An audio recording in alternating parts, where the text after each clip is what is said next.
There is a quiet illusion many of us carry, the belief that we can remain as we are, not regress, not advance, not expand, not diminish, just stay the same.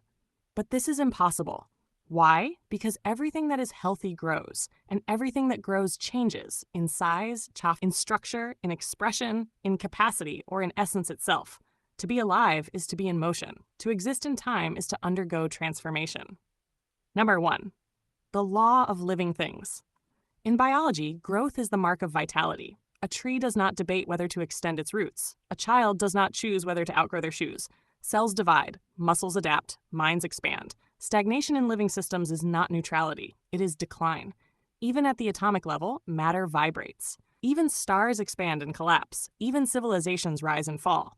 Change is not an interruption of life. Change is the mechanism of life. To attempt to stay the same is to attempt to freeze time, and time does not negotiate. Number 2, necessarily alters form or essence. When something grows, it cannot remain identical.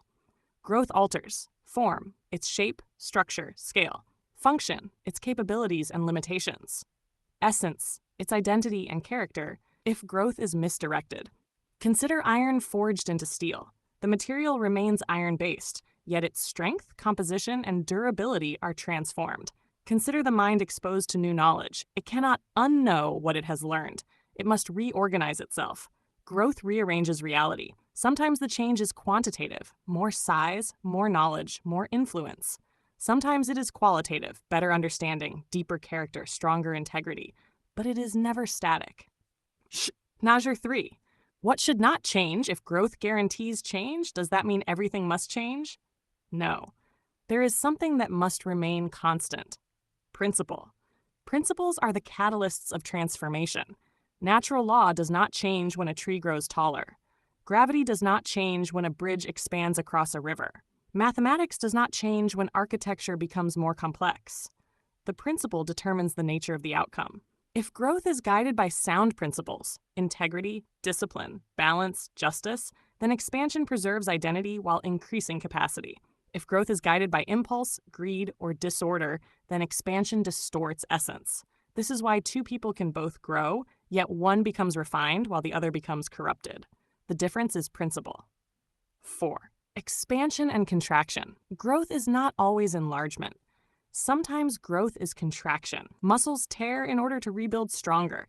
Economies correct before stabilizing. Individuals retreat to reflect, reorganize, and refine. Contraction under principle is not failure, it is recalibration. Healthy systems expand when resources are sufficient and contract when conservation is wise. What matters is not the direction of change, but whether the change is governed by order. Number 5, resources. The advantage of access growth also depends on access to resources. And resources have two dimensions: quantitative, how much; qualitative, how good. A plant with abundant but polluted water grows weak. A mind with vast information but poor discernment becomes confused. A person with many opportunities but no discipline becomes scattered. Access alone is not advantage. Quality determines sustainability. Quantity determines scale. When both are aligned, expansion becomes powerful. Identity through transformation. The deepest question is this: if everything changes, how does anything remain itself? The answer lies in intrinsic nature, the core design. An oak tree remains an oak through every stage: acorn, sapling, mature tree. Its size changes, its branches change, its leaves fall and regrow, but its governing blueprint remains intact. Likewise, a human being must anchor identity in principles, not circumstances. If principles remain constant, transformation refines rather than replaces. 7. The real danger. The real danger is not change. The real danger is unconscious change, because if you are not directing your growth through principle, time will still change you, but without design. To refuse growth is to decay. To pursue growth without principle is to deform. To grow with principle is to mature. Conclusion. It is impossible to stay the same. Healthy things grow. Growing things change. Time ensures transformation, but principles, those rare and enduring laws, determine whether that change leads to expansion or distortion. So the question is not, will I change? The question is, by what principle will my change be governed? Because in the end, growth is inevitable, but maturity is intentional.